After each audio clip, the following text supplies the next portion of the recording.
இந்த பொண்ணு எங்க போனா? என் கண்ணாடி எங்க வச்சேனே, எங்க வச்சேன்னு தெரியலையே. ஸ்ரீதேவி,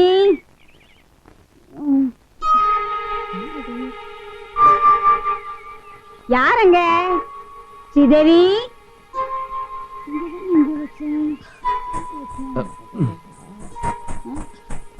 ഞാൻ ഇവിടെ മുത്തശ്ശി. ഇതാ കണ്ണാടി. வர வர கண்ணாடி வைக்கலன்னா ஒண்ணுமே தெரிய மாட்டேங்குது. ആരാ അത്? നീ ആയിരുന്നോ?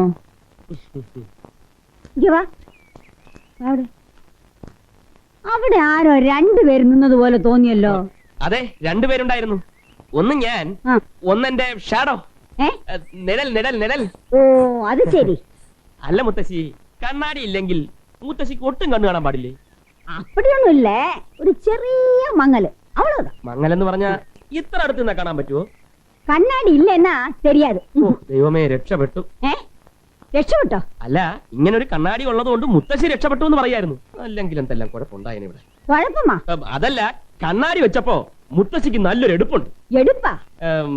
എടുപ്പ്, അഴക് അഴക്, ഏഴഴക്. ഗൗണ്ടർ നായർ മാതിരിയേ മരുമകനും ഗട്ടിക്കാരൻ.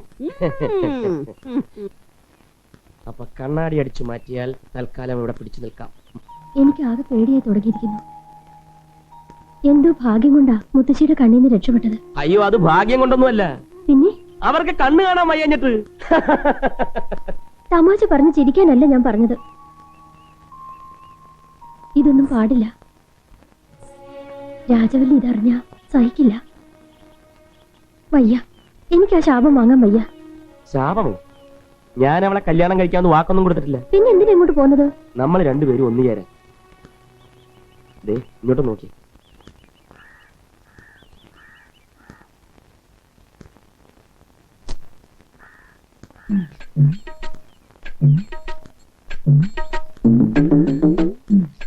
നീ അതൊന്നും ഓർത്തിട്ടില്ല.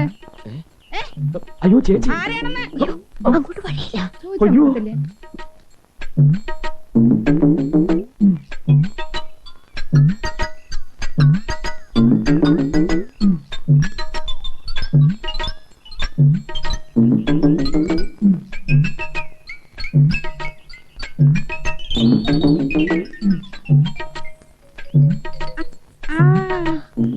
നീയായിരുന്നോ? നീ ഇവിടെ ആരോടെ സംസാരിച്ചോണ്ടെന്നേ? അത് ഞാൻ ഒറ്റയ്ക്ക്. ഒറ്റയ്ക്കോ? ഒറ്റയ്ക്ക് എങ്ങനെ സംസാരിക്കാൻ? നിനക്കെന്താ തലയ്ക്ക് ഭ്രാന്ത്? ആരാവൻ? അവിടെ നിൽക്കാൻ.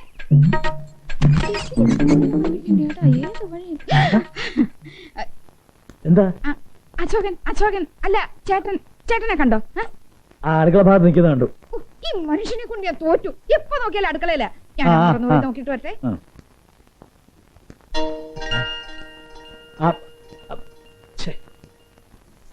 ഒന്ന് തന്നെ. ഇത് എന്റെ തലയിലിരുന്ന പൂവാണല്ലോ. സാറിന് ഇതെങ്ങനെ കിട്ടി? താഴെ വീണു. ഇതിനൊക്കെ ഇവിടെ വലിയ വിലയാ.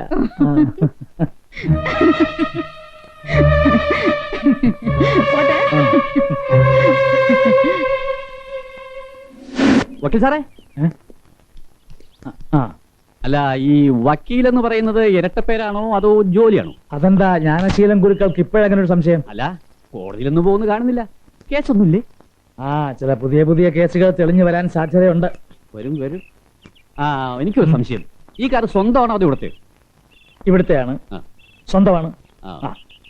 എനിക്ക് വേറൊരു സംശയം കൂടി. വക്കീൽ സാറിന് ഉദ്ദേശം എന്ത് പ്രായം കാണും? എത്ര പ്രായം തോന്നും? അല്ല, ഈ തലയൊക്കെ നരച്ചിട്ടും കല്യാണം കഴിക്കാത്തോണ്ട് ചോദിച്ചതാ. ഓഹോ, അത്രേ ഉള്ളു. എന്താ കഴിക്കാത്തെ?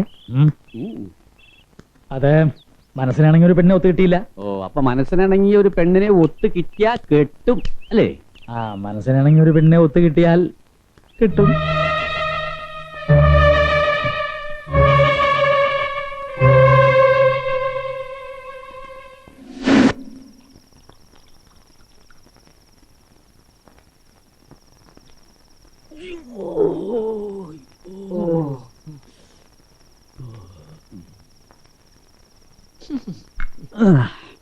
വിശ്വസിച്ചിടാം മൃഗത്തിന്, പാടില്ല വിഭ്രമമേകും ഈ സ്ത്രീയാം മൃഗത്തിന്.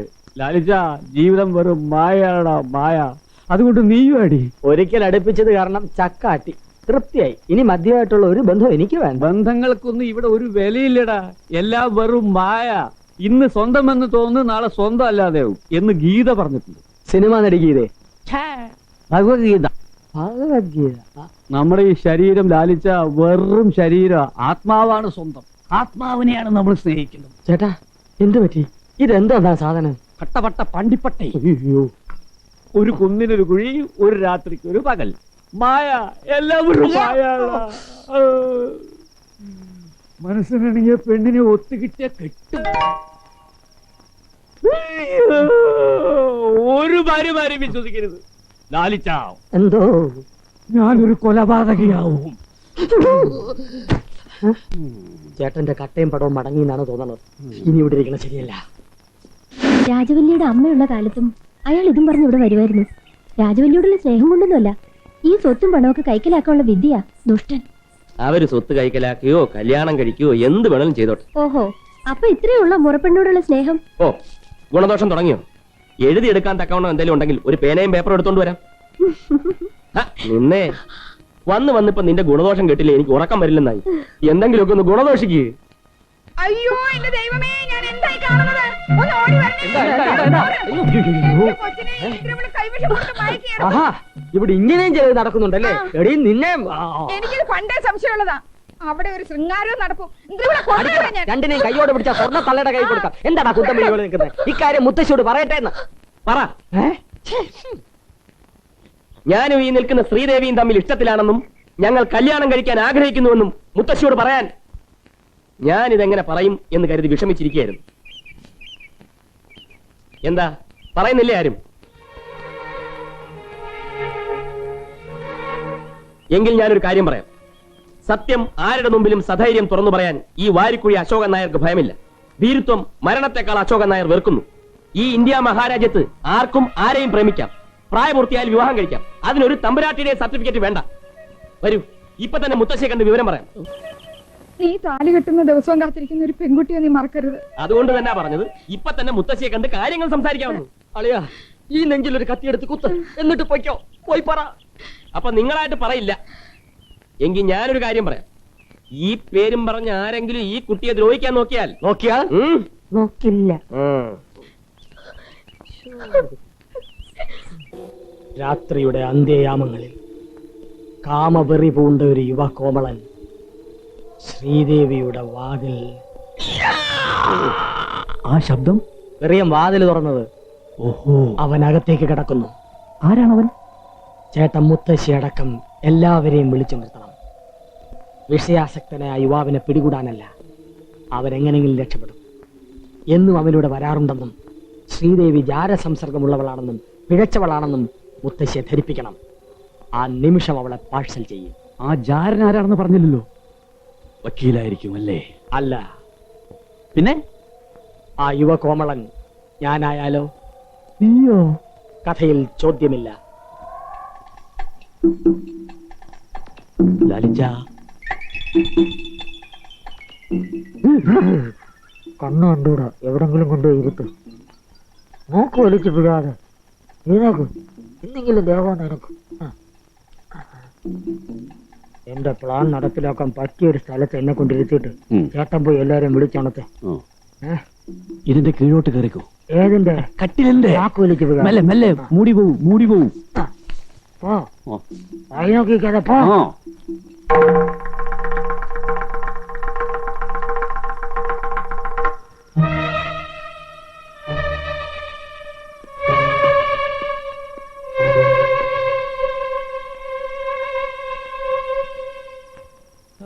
പെണ്ണിനെ കാണുന്നില്ലല്ലോ.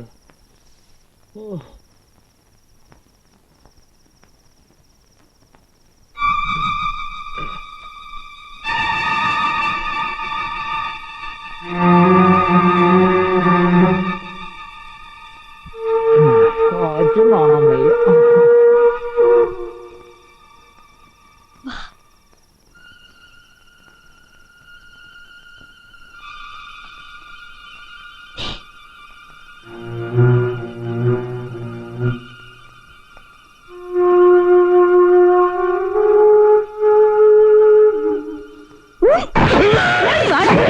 ആ മൂടി കണ്ടാ ഇരിക്കണല്ലേ നിന്നെ ഇന്ന് ചേർക്കുന്നുണ്ട്. അയ്യോ കള്ളം വന്നേ. അയ്യോ, ഓടി വന്ന് പിടിച്ചോണേ. ഈ പ്ലാനും പൊട്ടി.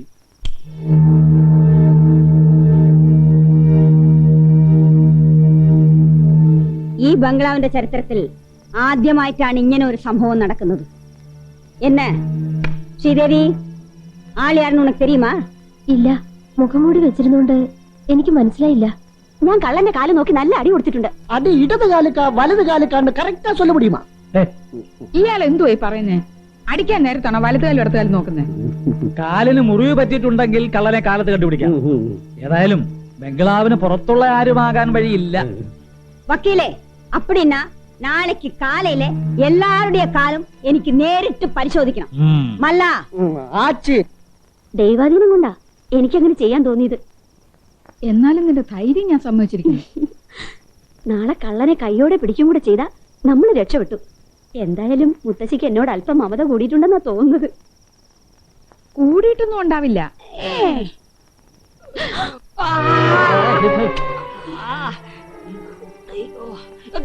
വിടില്ല. എന്റെ ദൈവമേ, ഞാൻ എന്തുവായി കാണുന്നേ? നിങ്ങളായിരുന്നു അവിടെ കയറി. താമദ്രോഹി, നീ എന്റെ കാലിന്റെ നെരിയാണി അടിച്ച് തിരിച്ചു കളഞ്ഞല്ലോ. നിങ്ങളെ കാലാണെന്ന് ഞാൻ എങ്ങനെ അറിയാനാ? സ്വന്തം ഭർത്താവിന്റെ പാദങ്ങൾ കണ്ട തിരിച്ചറിയാൻ കഴിയാത്ത നീ ഒരു ഭാര്യയാണോ ചെറ്റ്? ഇവിടെ ചിലർക്ക് സ്വന്തം പുരുഷനെ പോലും തിരിച്ചറിയാൻ കഴിയുന്നില്ല, പിന്നെയാണ് പാദം. തുടങ്ങി ഈ മനുഷ്യന്റെ ഒരു ഇനിയെങ്കിലും ഒന്ന് നിർത്തുന്നുണ്ടോ? നാളെ രാവിലെ മുത്തശ്ശി കാലിന് പരിക്കുവച്ചവരെ കണ്ടുപിടിക്കാനിരിക്കുക. അയ്യോ എന്റെ ദൈവമേ, നിങ്ങളെ കാലി ഞാൻ എവിടെ കൊണ്ടുപോയി ഒളിപ്പിക്കും? ഇതുവരെയുള്ള എല്ലാ അപായത്തിനും ഉപായം കണ്ടെത്തിയവനാണ് ഈ ലാലിച്ചൻ. ഈ ഒരു അപായത്തിനും ഒരു ഉപായം ഈ ലാലിച്ചൻ കണ്ടെത്തും.